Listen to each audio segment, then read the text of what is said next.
everybody, and welcome to tonight's Monday night panel. The women, I've got the result from yesterday. They beat Maidenhead 2-0 away with goals from Annie Colston and Izzy Cook.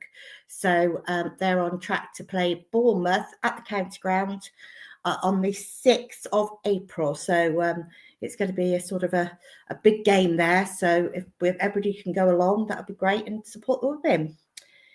Okay, let's bring Vic on. I'm sure he's got some SAS news. Hi, Chris. Hiya. I do. Hiya. Yeah, good. All right. I hope you are too. Yeah, lots of SAS news because, of course, we got some big away trips coming up in the next few weeks. Long. 4 away games to come, and we got information on 3 of them. So Morecambe away on Saturday, of course. There are a few seats left for that if should you wish to go to Morecambe away on Saturday. Then a week after that, we'll be away at Fleetwood, and they will be running a second coach to Fleetwood. They'll be in touch with anyone on the reserve list in the next couple of days, and anyone wanting to travel can contact them or pop in the shop to book, because, of course, you can book now in the club shop, can't you, throughout the course of the week. So if you want to do that, please feel free to do that. £33 for members, £35 for non-members. Both those trips depart the Nigel Eady County Ground at 7:45 a.m. So that's quite early. The first Grimsby coach is full. That's for Good Friday, of course, running a reserve list, but would need quite a few more to guarantee a second coach. That also leaves the county ground at 7:45. £37 for members, £39 for non-members. The only trip not yet we've got information on is Gillingham away, which is the final away match of the season. So that's all your SAS travel news for tonight. Well done. There we go. We have got quite a lot of people on tonight, so should we start bringing them on? Yeah, actually, while we do that, Chris, can I just say how lovely it was to see members of the Swindon Down Syndrome group there on Saturday. It was a lovely day for them. Patron is Cliff Puffett, of course, the former chairman of Swindon Town Football Club. And didn't they have a wonderful time, especially in the game at half-time as well. So I hope they had a lovely time, and it looks as though they did. Jack Bycroft went in goal for them, didn't he? So fair play to him. And I know Aaron went over to Foundation Park prior to the game to see them as well. So, yeah, they had a fantastic time, and a lot of money was raised for them, which is absolutely fantastic. Yeah, and well done to Ricky who won the Apple race ahead of Russell from Accrington Stanley at half-time as well. So there we are. That's all your half-time news. And while Rob's on here, should we just make some comments about our epic trip on Friday? So we were the 3 of us plus Andy Cousins, Andy Dodson and Ray Bunce travelled up to London to do the march for March of the Day 2, which is for Derby Rimmer. So Rob and Vic, do you want to say what happened? Well, shall I do what I did on Saturday at half-time on the pitch, Rob? So what did you do on Friday in aid of March of the Day 2? What was it about? Well, it was a march, wasn't it, for about the first half a mile, and then it was a slog for the rest of it. I think it was pretty much close to where we got to, wasn't it? Now, obviously, it was the MND march for the Derby Stewart Foundation, as it is now, whatever we call it now, rather than Derby Rimmer, isn't it? And it's obviously a fantastic charity for MND, and we were delighted to be supporting it, but we weren't so chuffed with the thought of having to walk all that far, all that distance, but. Obviously, we didn't do every stage, but we did from Arsenal to Chelsea, from Chelsea to Fulham, from Fulham to QPR. Unfortunately for us, it was during the middle of the rush hour, which didn't make things particularly easy in terms of negotiating the centre of London or the West End of London at that time of night. And of course, by the time we reached Chelsea and then Fulham and then QPR, it was dark, wasn't it? Which also didn't help the chance of us getting there. Chris had a fight with a bush. Andy Cousins sent us the wrong way down a one-way street. We ended up not being able to get across a park. And I think we all tried our best to at some point during the day, try and kill ourselves across the London roads, didn't we? But that apart, we did our bit. We made an awful long distance walk, a little bit more manageable with a bit of fun, a bit of laughter along the way, didn't we? And I have to say, afterwards, looking back at it, we enjoyed it. I can't say the organisation of it was fantastic, but But no respect to obviously the main people involved and the main protagonists, just the way that they wanted to organise everything for the rest of us, didn't it? It was a little bit more difficult, but didn't really take too much away from a good afternoon's entertainment, I think. Yeah, we should say, of course, that we're playing Bradford City before too much longer, aren't we? And of course, Stephen Darby, of course, as well as scoring that penalty for us, which took us to Wembley, had a fabulous career at Bradford City, including in that memorable 4-2 cup win at Chelsea, you might remember, some years ago when Chelsea were like the team, and it was a fantastic FA Cup upset. And what a great player he was. And I still rack my brains to think of how many lone players have made as much impact as Stephen Darby did in a short space of time. We're talking about 3 months, aren't we? I know the likes of Peter Eastoe was on loan, and we've had quite a few others. But, you know, in 3 months to come in and to score a penalty which took us to Wembley and be a generally all-round nice bloke, I think many of us will remember him with great fondness. So glad to do that. Yeah, and I think that's the takeaway for all of us, isn't it? I mean, it wasn't about all that we were doing on the day. It was all about the charity, and it was all about the people who are suffering with such a horrible illness. And of course, we wish him all the best. Of course, we do, in his family, and hopefully, the money that will have been raised by such a march, and obviously there's a Just Giving page if people still want to contribute as well.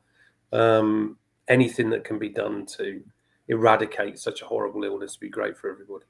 Yeah, there was quite. Although my left little toe is saying, "Why did you do it?" Yeah, I do have one. I had one blister. I didn't think I did, but I do have one. He's not too keen, but he was laughing at my back the other day because my back was in bits. So, but aside from that, it's all good. Yeah, I'll put the link up on the bottom of the screen a bit later. But yes, and I think it's lovely because we met Stephen Darby's brother and his dad. So they were very sort of lovely to meet them because they met us previously. So to know that they knew we were there to support him. And we are hoping to do something to honour Stephen at the Bradford game, us and Bradford. So hopefully just watch this space if that comes up. So we'll do that. Okie dokie. So let's bring the others. So we bring Mark. Good evening. Phil. We've got Steve, and we have Gus. Hi, and Mr. Hawes will join us at some point. Yes. So we'll see. Right, I will leave you to it. I will see you later. Thanks, Chris, very much indeed. Gus, very much. We're enjoying your company from whereabouts in the US of A? I am in the very small rural town of Machapongo, Virginia, which is about 4 hours south of Washington, D.C. and just north of Norfolk, Virginia. Just say that name of that place again, because that is a cracker. Go on. Machapongo. It's from the Algonquian language, meaning I think it's place of dust and flies. We need a pre-season friendly there. We do. Organise a tour for us, Gus. We need it now. Get on with it. We would love it. We would love it. Please. Yeah, that would be fantastic. Steve, welcome to you. Evening, Vic. How is your poor child after enduring that game on Saturday? Well, like I said, the blessing in disguise, he's only 7 months old, so he's not going to remember it. I don't think many Swindon fans are going to remember it, but, well, they may do for the wrong reasons. But no, he's fine. He's fine. I think his mum sort of helped him get him for that 90 minutes. But the only thing I sort of took away from that game was that he was more interested in the yellow sign behind us. I hope it's the sign that he liked rather than the colour. Yes, we wouldn't want that colour to be liked too much. Absolutely not. Although his sisters take great pride in reminding him that he's going to be a yellow fan one day. But Daddy's rest assured that's not going to happen. That's very bad news, Steve. That's very bad parenting from your part. Try my best.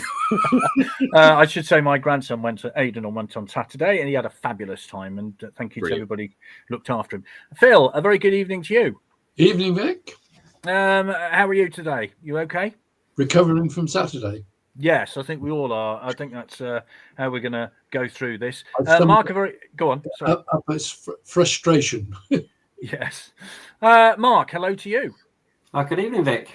Good evening. I should say that John, our background checker, is not with us tonight, but he will be watching it tomorrow. So be on your guard. That's all I can say. We've already said good evening to Rob, so we needn't bother with him.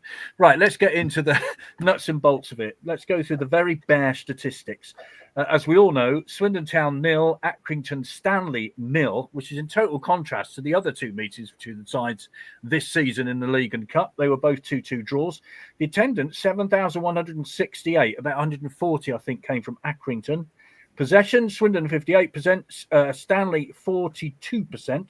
This surprised me. Shots, Swindon 14, Stanley 5, which really did surprise me. The referee was Mr. Aaron Bannister, who in his career has refereed 139 games, dished out 361 yellows, 5 reds. 2 yellows of which, Rob, on Saturday, were for Accrington Stanley. Just 2. What on earth can we say about that refereeing performance that doesn't involve expletives? I have to say, it was one of, let's be honest, Accrington, and I have no, I'm not going to point fingers towards a particular team. They clearly came for a point. It was very evident they were going to do it. They were going to try for a point literally from the kickoff. Long time since I've seen 3 kickoffs in the second half. Yeah, well, I was going to bring that point up. That summed up the performance. Pretty much did. Yeah, pretty much did. But I look at that, the way that Accrington set themselves up. If you're a referee, you can clearly see from minute 1, this team are going to time waste. Explain to me how there was 1 minute of stoppage time at the end of the first half when we had Accrington players going down, literally hit by an Exocet missile that had been fired from Russia, I think, because it certainly didn't get hit by any Swindon players. And I think there must have been 6 or 7 stoppages in that first half where he just went over to look at players, didn't actually call the trainer on, but still ended up wasting about a minute every time before the game restarted. I'd love to know the minutes of game time on Saturday, because it must have been one of the lowest all season, because there was so many stoppages. And as you mentioned, 2 cards for Accrington for when you consider how Harry Smith still has 2 legs, 2 arms and a stomach at the end of that game, having been pulled and kicked and just about mauled to pieces in most of that game. Yet he still was the one who ended up being the aggressor and ended up with a yellow card early in the game. I'm amazed he stayed on the pitch, if I'm truly honest, because if I'd have been taking that much stick during 90 minutes, I think I would probably reacted to it. But it was incredible. It's ironic, isn't it? Absolutely. Well, Swindon got 3 yellow cards to Accrington Stanley's 2, which is quite bizarre. Well, and the yellow for Sobowale, which was one of the cleanest tackles I've seen all season. Yeah. Absolutely unbelievable yellow card that was. And I think Ripley got one for... I don't want to spoil our night with talking about referees, to be quite honest. No. I do hope he went home and had a serious word with himself after that performance. Well, I saw somebody with the word assessor on his back before the game, about 1 o'clock. So I guess he was the referee's assessor. I would be interested to see what his report would say about him. Ripley got a yellow card. I think, was it for time wasting? Which seems bizarre to me. Very strange. Hi, Kevin. I like to go first. Are we all disappointed with the ref and his decision not to award a goal? Worst decision ever, Mark. Yeah, it was harsh, I thought. I mean, again, it was Smith. You know, it was disallowed because of a foul by Smith, but he was just using his strength. You know, he's a big lad, isn't he? And he gets unfairly punished, I think. And I didn't see anything wrong with that at all. He was just using his strength in the box, and that's what he's there to do. And the goal got disallowed, sadly. But we deserve better, I think. Yeah, I'd watched it several times yesterday, just trying to work out what he did wrong. And it seemed to me, he kind of leaned in and tried to get his head to the ball, and that was the foul mark. I mean, I don't know. I don't know. I can't really say what was wrong with that. You are allowed to go for the football, aren't you? Absolutely, yeah. I mean, he's a big lad, and he gets unfairly punished, I think, into using his strength. But the defenders are quite prepared to sort of dish it out, but can't take it when he's using his body strength. There was nothing wrong with that at all, in my opinion. Phil, I mean, we don't want to go on about the referee too much, but there were moments in that game when you thought, what is going on? I mean, I know Harry Smith got booked for trying to lift the player off the pitch, and I guess the referee thought, well, it could have been dangerous, all that kind of thing, but you can imagine Harry Smith's frustration, can't you? Well, I commend Harry Smith for the way he controlled himself, because already on the yellow, he could easily have lost it and got sent off. The last few games, there seems to be a concerted effort by opposition players to queue up almost to take turns to foul him. Just on the ref, Accrington have got the highest number of yellow cards in Division 2, and the ref booked less than the average number of Accrington players. So it's a sign of how bad he was. He couldn't even keep up to the average of booking for Accrington players, because I gather they've been like it most of the season. But Harry Smith, I just feel he's been magnificent the way he's controlled himself, especially when you go back to Barrow at the beginning of the season when he lost it totally. Credit to the man that he's exercised great self-discipline. Yeah, I agree. Sean says, evening all, still seething about that performance from the ref and the Accrington players. Shocking they came for a 0-0. Glatzel near enough had his shirt pulled off his back. Nothing. Don't get me started on our goal, Steve. I mean, I we could go on and on. I mean, it was a dreadful game, let's be honest. I don't think you can come away from that game thinking, wow, that was a belter. Although I think Gus has a slightly different view to the rest of us. We'll find out in a minute. But, it just seemed to me as though it was a horrible game and the referee didn't help, did he? No, I don't know this answer to this question. I'm going to. Is there an assessor every game?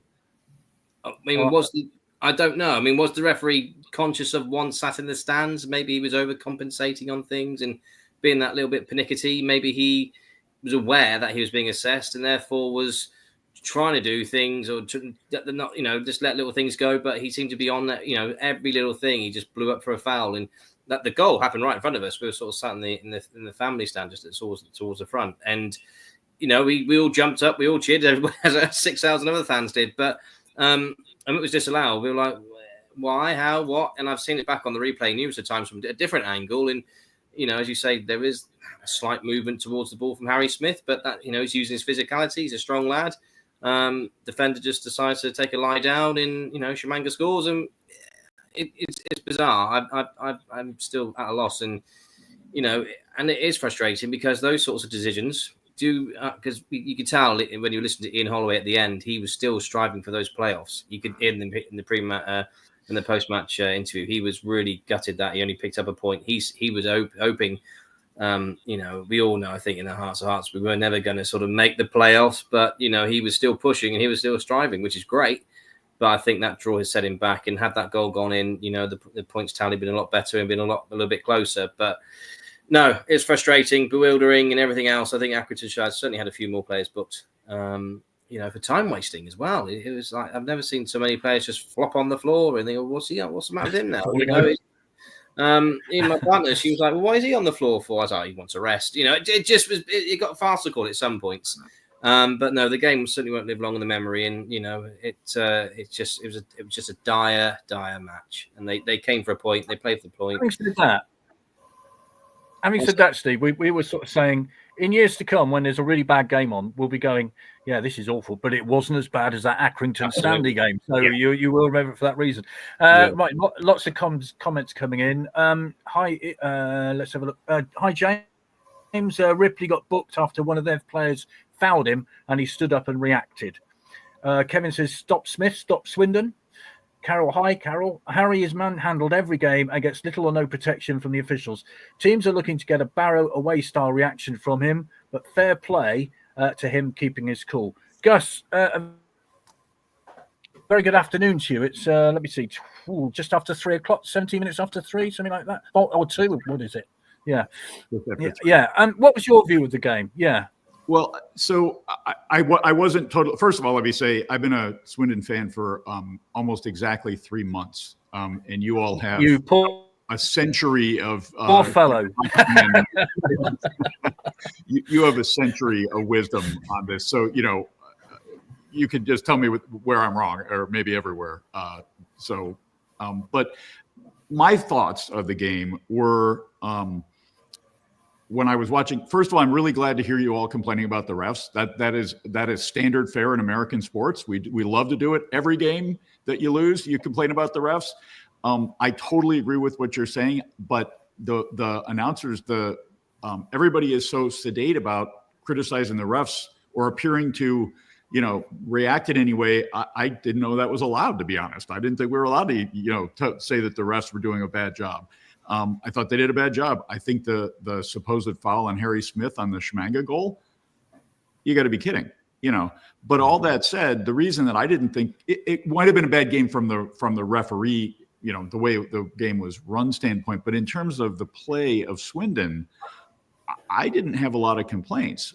We held them to no goals, which is a good thing. They didn't even get that many good, solid attempts. And if I'm getting ahead of us, I'm sorry. But also, we were in a position to score at least 4 or 5 times I can think of. I think we went off the post twice. Glatzel was right in front of the goal and got a beautiful pass from Nichols and just couldn't quite finish it. Wesley came in late in the game and got a header that could have gone either way and just didn't quite go in the right direction. We could have won this thing. I mean, we could have won 4-0 if 6 inches, a foot, difference in different places, things that happened. We could have won 4-0. We didn't play badly in my mind. We had bad luck, and I guess you make your own luck. So if we had bad luck, maybe it's our fault, but we didn't play terribly. I was deeply disappointed when I at the end of the game. And then as I thought more about it, I thought, well, what am I? I'm disappointed that we didn't get 3 points, but I'm really not disappointed in the way they played. So I don't think I'm contradicting anything you're saying. I didn't hear any of you say that, or maybe you don't think we played well. I'm not sure. Well, it's interesting because that's what Coach Holloway said at the end of the game. He said certainly better than they played against Cheltenham in the 3-3 draw. He said it was a much better performance. So he kind of going along with what you're saying. Okay. So I think we were disappointed because, it was just a drab affair. And you're right, we did have chances. We had, as I said, 14 shots on goal to their 5. Yeah. And if that goal had gone in, then they would have had to come out and play more. It would have been that simple because they would have been chasing the game. So, that would have had a bit of effect on it. But, you're going along with Coach Holloway. So who's to argue with that? There you go. Let's have a look at some of these comments. Seen that rest record this season. He averages 6 yellows a game, which is what Phil was saying. Did you hear Ian Holloway post-match? He said he's happy with the performance and this is how he wants to play, which he says is worrying to him. The linesman on the tunnel side, said Jeff, didn't have a clue either. Players' feet on the pitch with throws and one Stanley player almost kicked himself up the backside. Is that physically impossible? I'm not sure whether you can do that. And Nick says, sounds like I didn't miss much while I'm in Colombia. Okay, well, I don't know if Colombia's further away than you are, isn't it, Gus? I guess it is. I think so. Not sure. Yeah, I think so. So 4 draws in a row, Rob. Are the playoffs gone?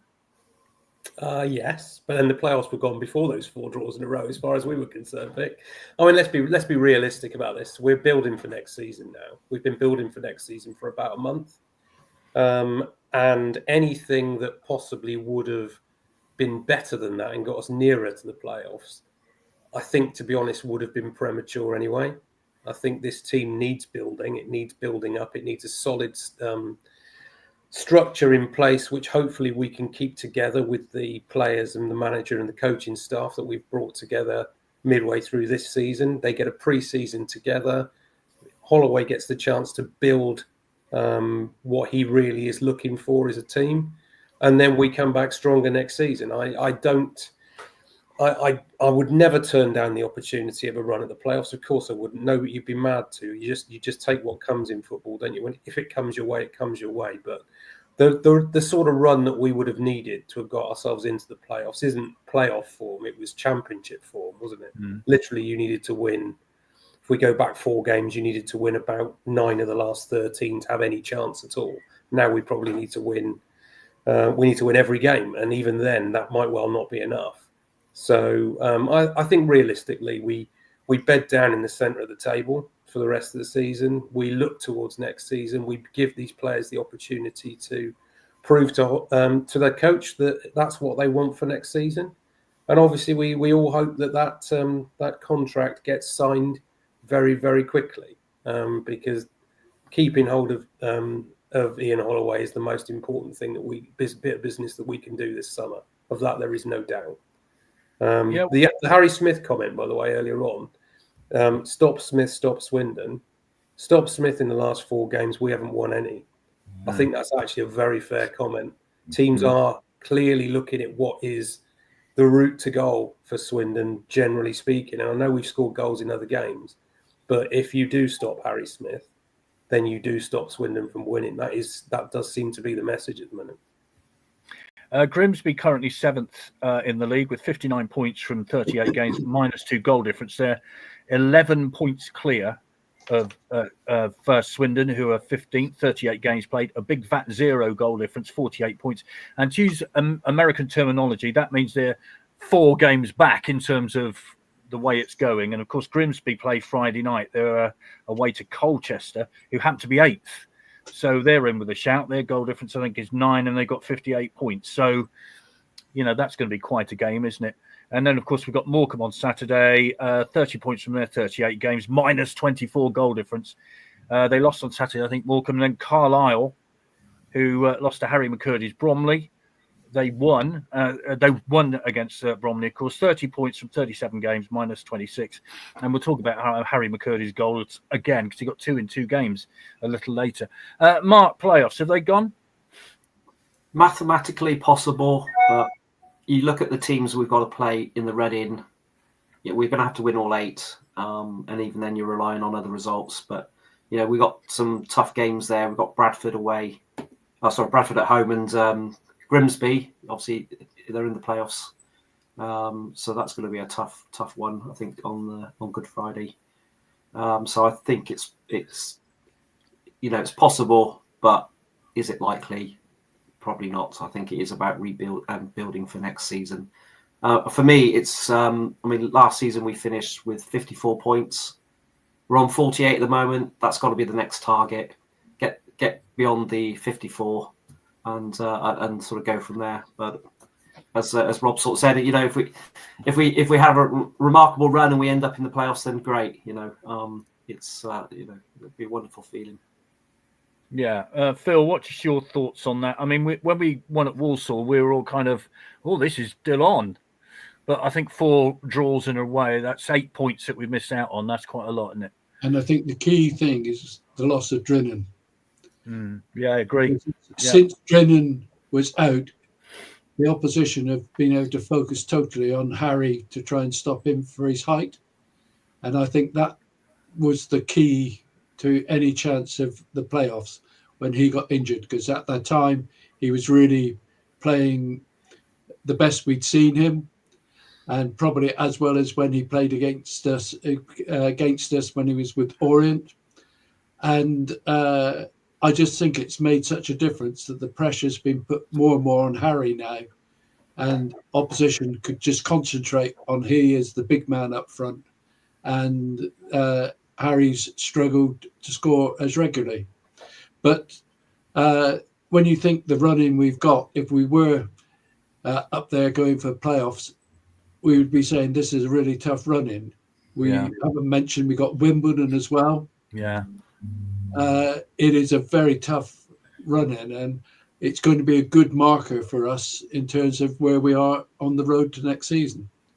I just think the key is Holloway getting a decent set of pre-season friendlies lined up, rather than pick up the dregs that we used to have had to do the last few years with no manager around, to have a properly staged program moving from the local teams to much tougher teams towards the end of your prep.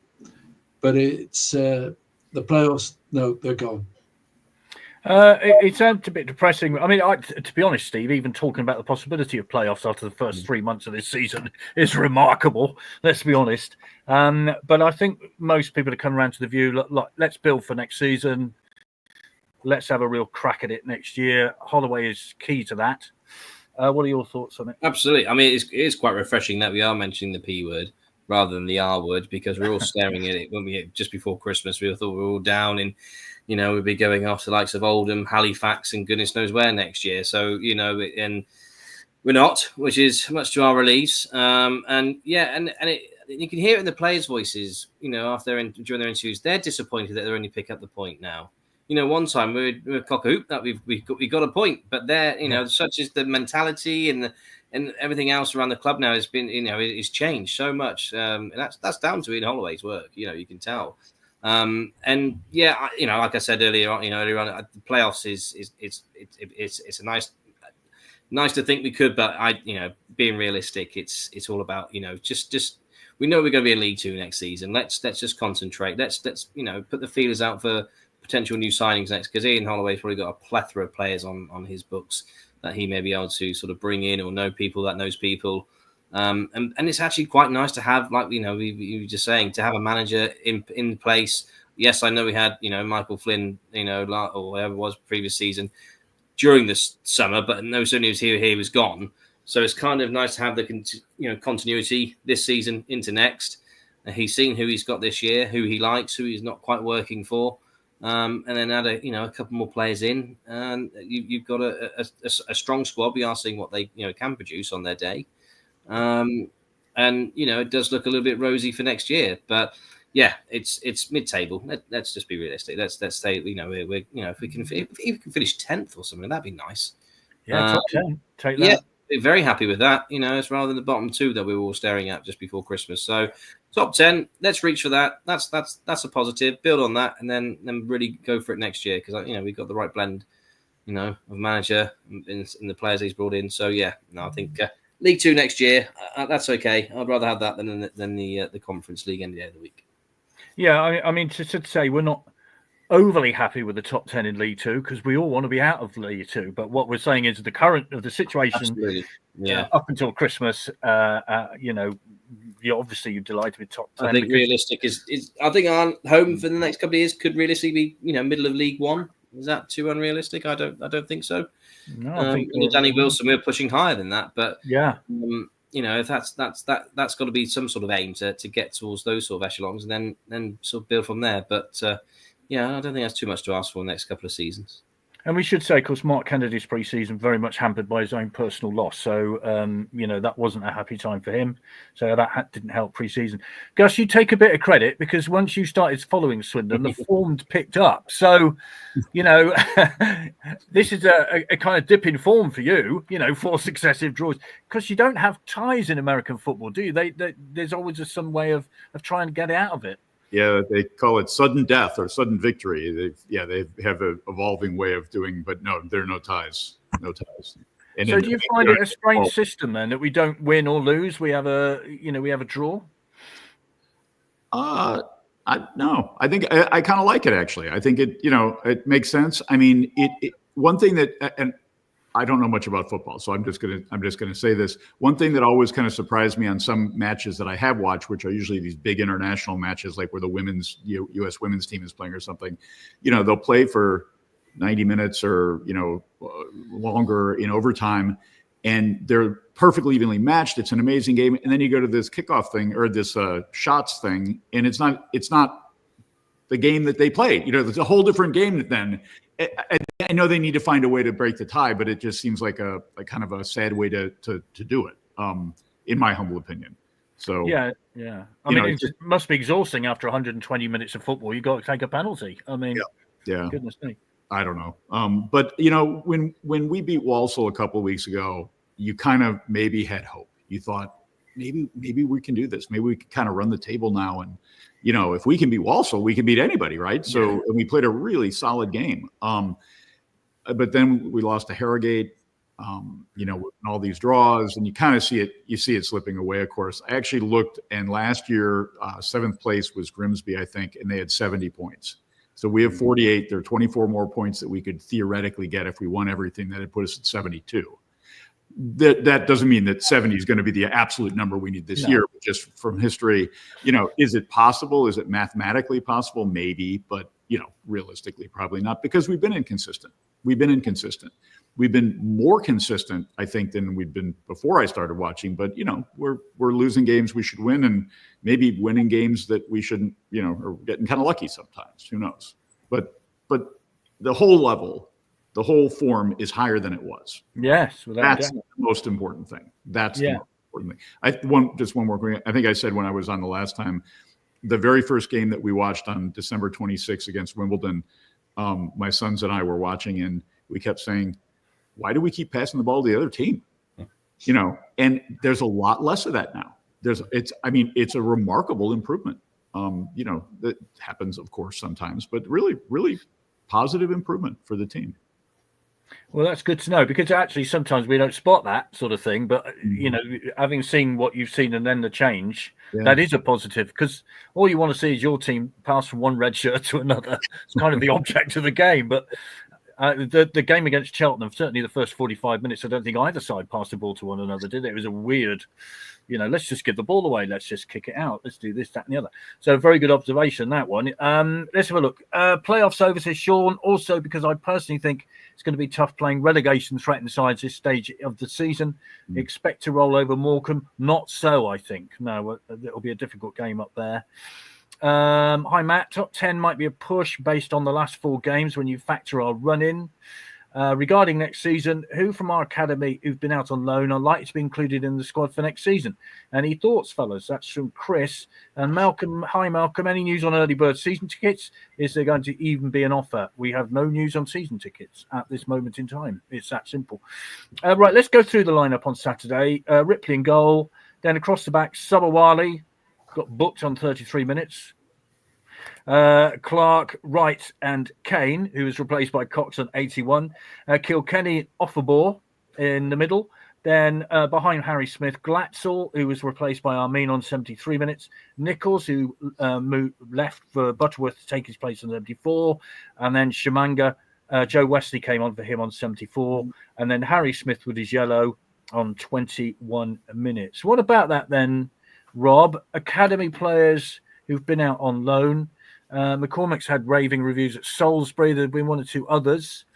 I mean, obviously, we've seen the likes of Armin come in. Harry Chard's played a first-team game. There's a lot of them about. Yeah, I mean, it's the one thing about the academy products is you can't look beyond the fact that Joel McGregor, Billy Kirkman, the squad at the moment is littered with academy graduates, which we haven't had in a number of years. Let's be honest. It's been a long, long time since we've seen a production line that has generated so many players with first-team opportunities. And it's fabulous to see, because obviously we all love to see our academy producing players that are capable of playing at this level. Yeah. We have to be a little bit cautious, let's be honest. You don't want to throw in your whole youth team into a first-team game and suddenly be bitten on the backside as a result of it. So it needs to be a gradual process, and I'm sure it's one that we've clearly seen with the coach in charge. He does not want to put any blockages in front of academy products getting their head and taking their chance. He's been vocal about what he likes about Botan Amin. He clearly thinks he's going to become a really good player in the future. We all know about Joel McGregor, and we've seen enough, I think, so far of Billy Kirkman to know that he certainly is a capable player, and it'd be great to see him back on the pitch again when he's fully fit. And you've mentioned McCormick. We've seen him a couple of times in the trophy we all love to hate this season, and he's put in 2 solid performances on both occasions. So there's no doubt that the future is bright with those academy products. But let's be honest, they need to be the players that make up our squad, not necessarily the players that are your first team regulars. That's the key bit of business that we need to tie down is the manager. And once the manager has been tied down, he will look at what he's got on offer in that current squad.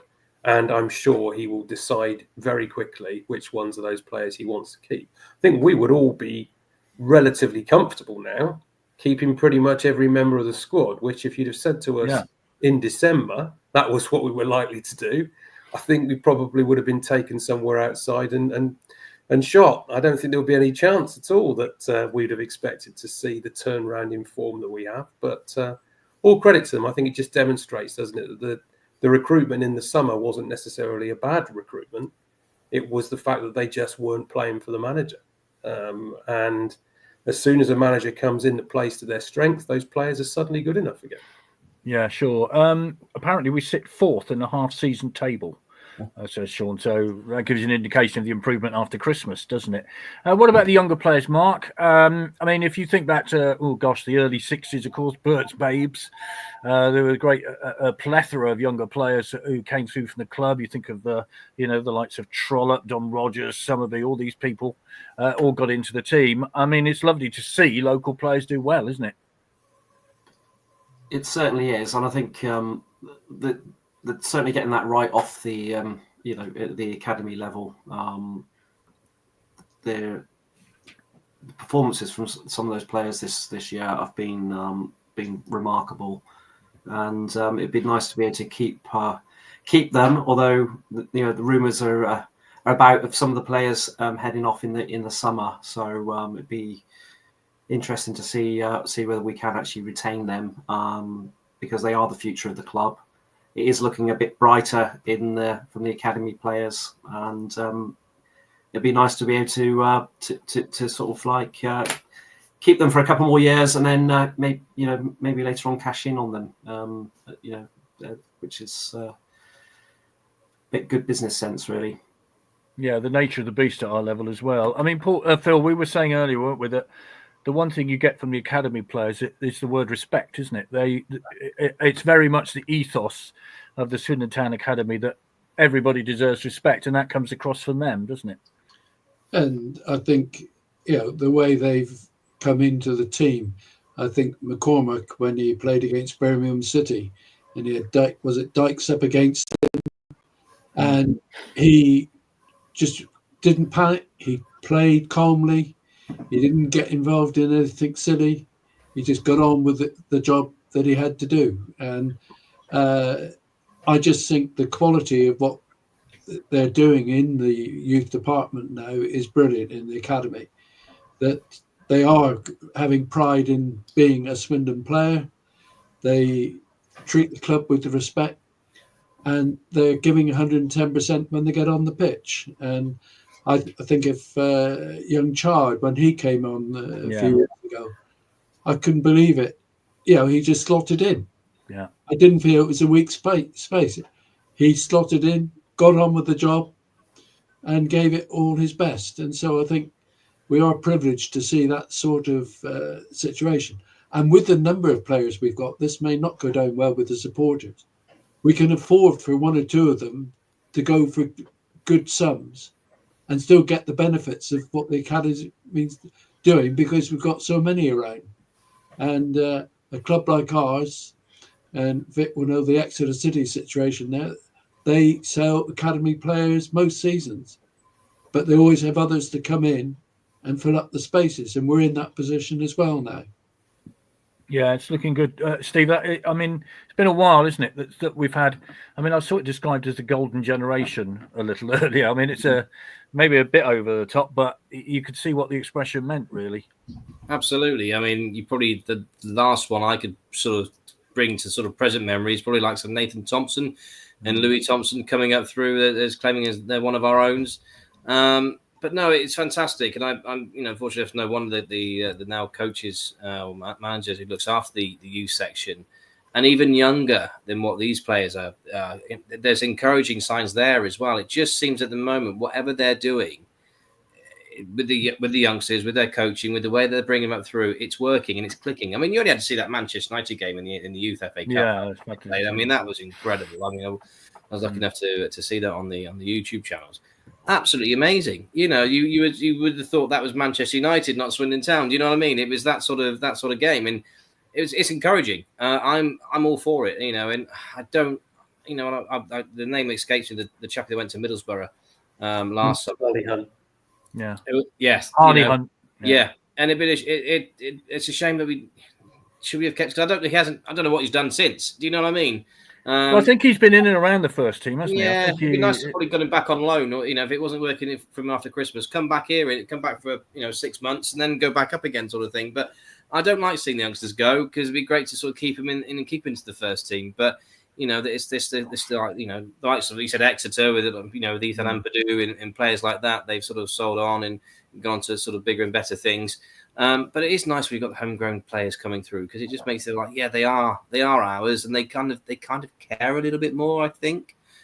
because they've got that progression. They can see that pathway into their footballing career, rather than going from out to the bigger clubs where they just got to be a small fish in a big pond. At Swindon, there is a slight chance, and it's proving that they can work their way up. Be on the bench for a game, get 10 minutes here. Play the Mickey Mouse games. There is a chance to play in that first team. There is a pathway there, and it's working. For the youth coaches behind the scenes. A couple of players have been mentioned. Scott Twine, of course, who's doing great things with a team at Ashton Gate, I think, at the minute. Harrison Minton, as well, of course, who prior to injury was getting first team opportunities.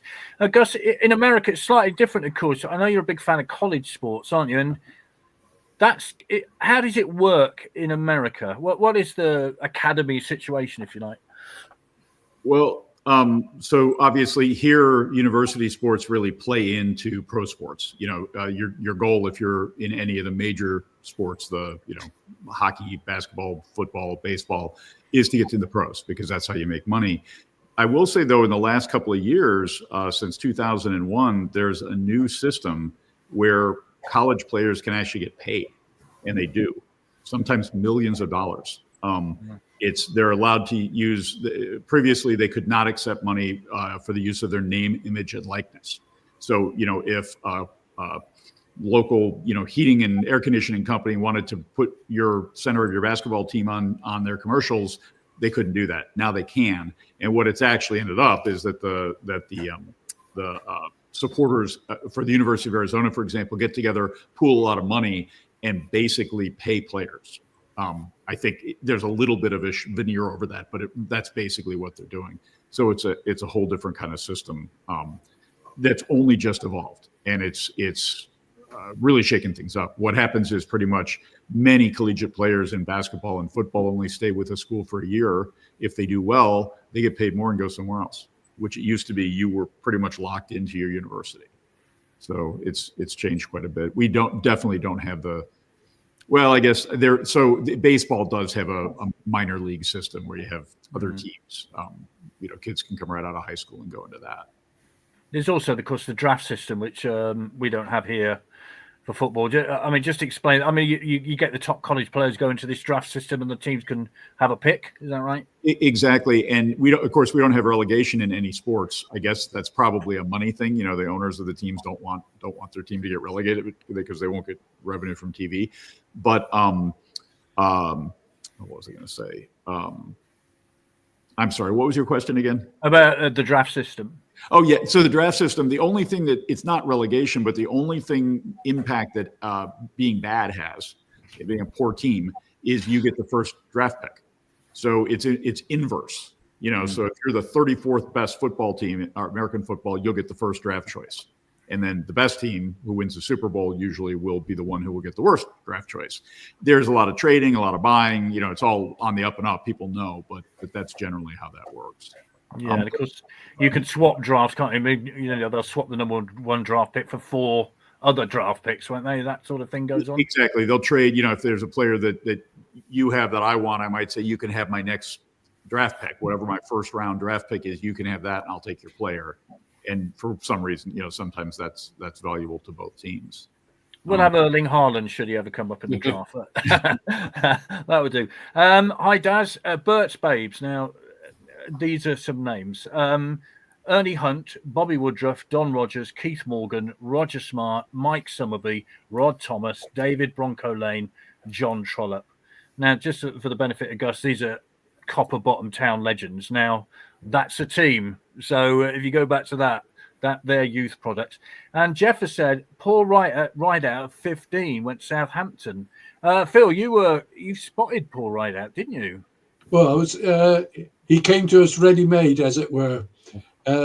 His parents moved up to Swindon to take over the apprentices' hostel, and that was the bonus. He came ready-made, as it were.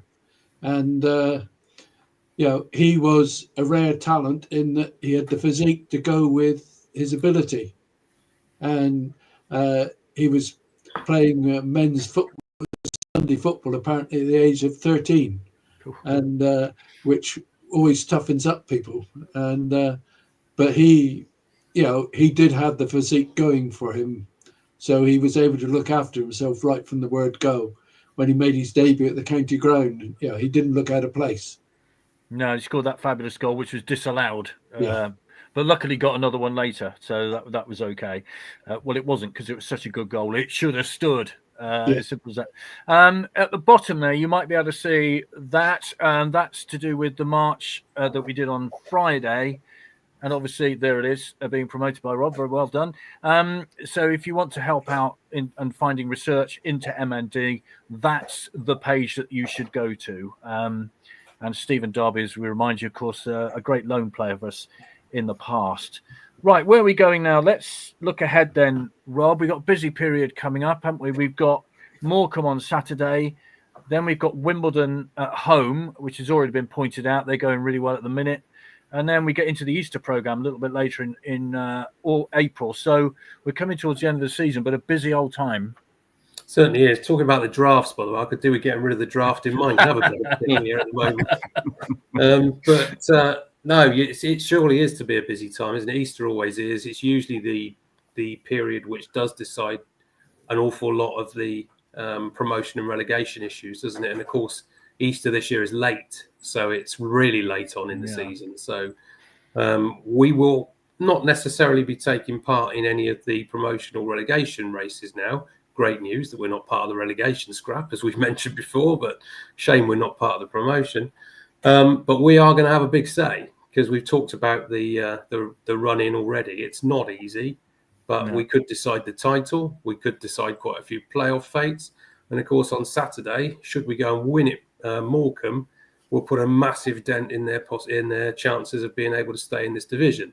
Now, those of us who travel regularly up and down the country won't be too disappointed to lose some northern sides out of this division for next season, it must be said, because we are literally playing in Division 3 North, aren't we? We might as well be going to see Gus in America some of the this season, to be honest. So I won't be too disheartened if we should go up to Morecambe and get 3 points, but we are literally going to play on a beach on Saturday. This isn't going to be playing on grass. This isn't going to be playing on a normal pitch. That pitch at Morecambe is bordering on Newport from 3 seasons ago. So this isn't going to be a pretty game of football on Saturday. I think we can absolutely guarantee that. And the one thing we don't want to see is a nice breeze and showers coming in from the Irish Sea to also dampen down the enthusiasm of the day. It will be a tough old game. It's a big, big game for them. Let's not beat around the bush. If they're looking to stay in this division, they probably need 5 wins from the last 8 games, maybe 4 wins and a draw. Well, in terms of points from us, there's 6 games back, so they got to win 6. We got. Well, they're not going to catch us. They're not going to catch us. But Tranmere and Accrington, and probably more Tranmere now. You're probably looking at saying if Tranmere pick up 6 or 7 more points from those 8 games, Morecambe need to win 5. So they need to win their home games. So they will really target us Saturday, I should imagine. If Town can keep it tight, then you fancy second half Morecambe will have to open up, and that might give us the opportunity on the break to exploit it with the pace that we've got, the Glatzels and the Schmangas and of this world to really cause them some trouble, as we did with Carlisle. Once we got in front at Carlisle, they chased the game, lost their heads, completely lost their shape. We won comfortably. So that's what I hope will happen on Saturday, but it will be tough. Weather forecast looks horrendous, by the way, so take a big coat. Yeah. Mark, I mean, it is a tough schedule coming up. We've already said, top 10 would be great, but you look at the fixtures and you think realistically from the whole of the season, is that achievable? What are your thoughts on the run-in? I think there are some really good games to look forward to. Actually, Bradford at home, particularly, looking forward to that one. And Grimsby away will be an interesting one. We've got a saying where potentially players teams that make the playoffs or promotion, and I think that's great. I think we really relish those opportunities to play those big sides. I mean, Bradford, they're a huge club. They shouldn't be in this division. They had 23,000, I think, last game, which is a record for this league. It's incredible. They've got an amazing stadium. They should be a championship team. But I'm looking forward to that one especially. And it'd be nice to sort of pick a few wins and finish top half of the table, which will be great considering where we were sort of in December. Yeah, we should say that Bradford game, of course, is a 12:30 kickoff, thanks to our dear friends at Sky. So hard luck on the Bradford fans making that trip down. That's a long old journey for a 12:30 kickoff. This is from Sean. He says, when we moved over from Australia, I played football on a park in Gorse Hill. There was a player none of us could even get near. Started following Swindon then, discovered it was Paul Rideout, Phil. So like you said, can you imagine playing for Sunday League football and all of a sudden you're against Paul Rideout? That would be something, wouldn't it? What about coming up then, Phil? What are your thoughts on it? A lot of long trips, but to an end. Morecambe, I think, is a very good test. They beat us at home, and they shouldn't. And I would hope our players are fired up. They want to get revenge for that. I think one of the keys in the run-in is how much he plays offer ball, because I've noticed when offer ball is in the midst of it, we seem a lot better. And certainly we missed him against Cheltenham. Yes, they were running the midfield with nobody there to disrupt, and I think it's quite key how we do that. And also, I'm hoping that in the run-in, Clark will be able to step back into midfield, and we can really see what that midfield looks like. If you've got Kilkenny, Clark, and Offerbore motoring there, we haven't had that combination very often this season. So, in preparation for next season, I would hope to see that come together. But I think the Bradford game will be the acid test, because they're obviously in great form at the moment. And I hope there's a good crowd there, even though it's a 12:30 kickoff, because I assume that they will, despite the kickoff, they will bring a big crowd. And if we can have a really good win there, that will boost us for the following season. Sure. So Bradford charged £5 for all fans for Saturday's match. So there you go. You get 23,000. I mean, it's their best chance of going up for a long time, isn't it? Because, Steve, they've been one of these flattering to deceive clubs, haven't they? Big run in, though. We should. We should relish it. There's a lot of big challenges in that, shouldn't we? Absolutely. And the only year I don't put Bradford in an accumulator to go up, they go in to do that. But no, I think that'd be a good test. But then we also forget the Bromley game with Mr. McCurdy making his return back to the county. So that'd be a bit of fun to see him. I know he's hit a sort of a purple patch at the moment. He's got a couple of goals in his last couple of games, you said earlier. No, I think we just play these games out, see where we are, and evaluate where we are at the end of the season. They are winnable games. We've got Fleetwood away. That's another. It could be tricky, but I think we get a couple of points there. And I know Wimbledon at home. They're all winnable. They're all very much winnable. But we don't realistically. We're not going to. But no, I think that the toughest test will be Bradford. But everyone else looks a little bit, quite comfortable. We can get a point here or a win there. So, and then we got that made-up team on the last day of the season, which will be interesting. MK Dons, but no, I think we got a decent run in, and it is a little bit of a suck and see it test for next season. So, there's a little bit of a benchmark there, but.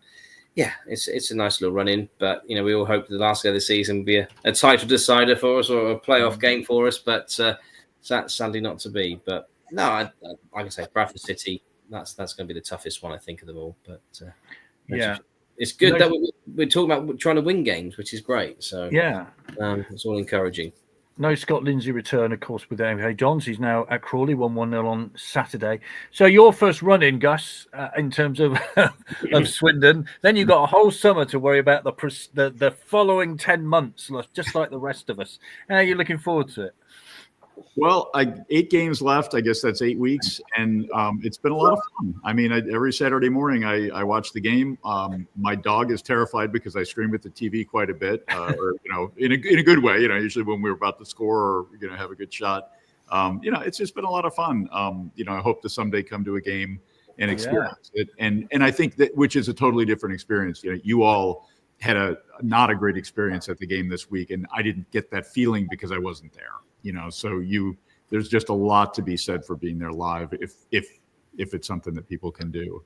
One thing that is on my mind, I know we're close to being done with time, but I would like to watch Harry Smith play because I can't tell if he is just about to punch somebody most of the time or if he's doing it on purpose to get under other, because this guy, what was his name, Trevor Matthews, who was guarding him a lot of the time, really seemed to get to Harry Smith, but I can't tell whether that's just part of his way of, try to intimidate people. You're really big, make them worry about you, or whether he really truly is extremely angry all the time.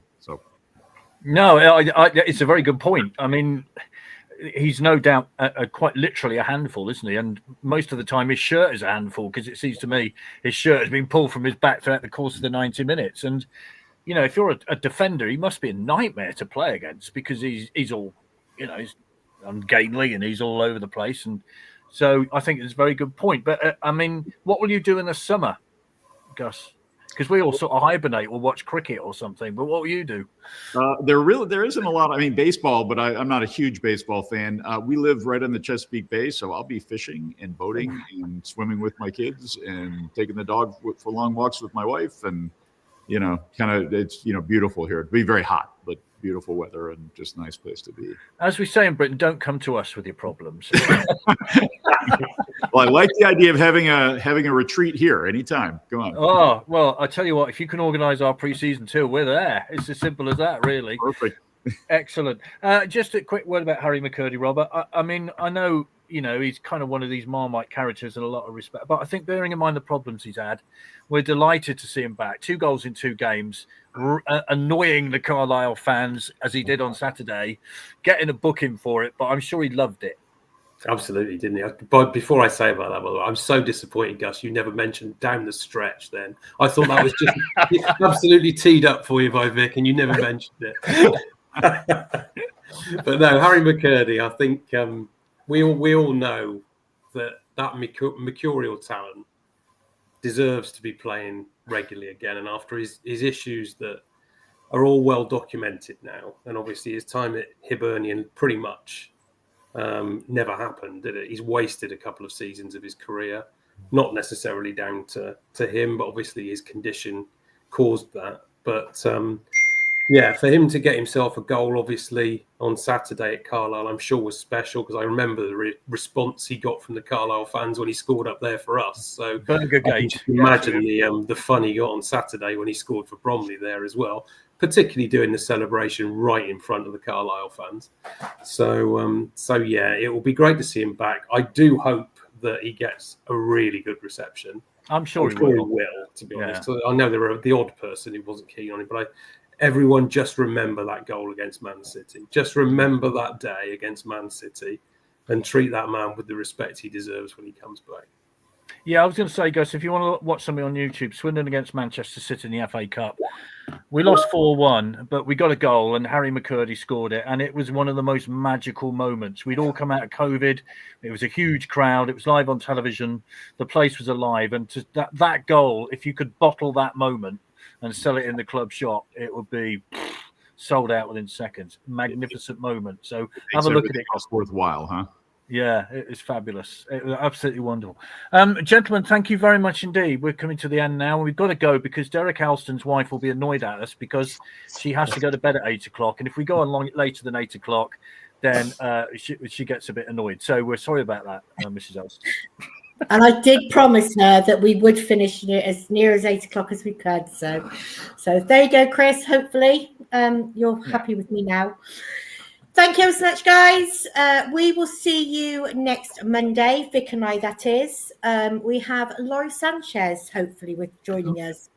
So he'll be live on the sofa next Monday. And we will see... Oh, Vic wants to say something. Yeah, I was going to say, we were talking about one player, Paul Rideout, who scored a goal in the FA Cup final, of course. So did Laurie Sanchez, if memory serves. So we've got another player coming on to talk about that. Yeah. And can I do a shameless plug for the Museums Against All Odds documentary about the League Cup run of 1968-69. I know I've got something to do with it, but it is rather good. So if you get a chance to watch that on YouTube, please feel free to do so. If you can't find it, we'll put it onto here next week. We'll put a link to it here next week as well. And if you didn't have time to write down the Just Giving for MND, we will put that on our website as well, on our Facebook pages. So see that there. So we will see you next week. Have a lovely time, and we will see you soon. See you later. Thanks very much. Thank you.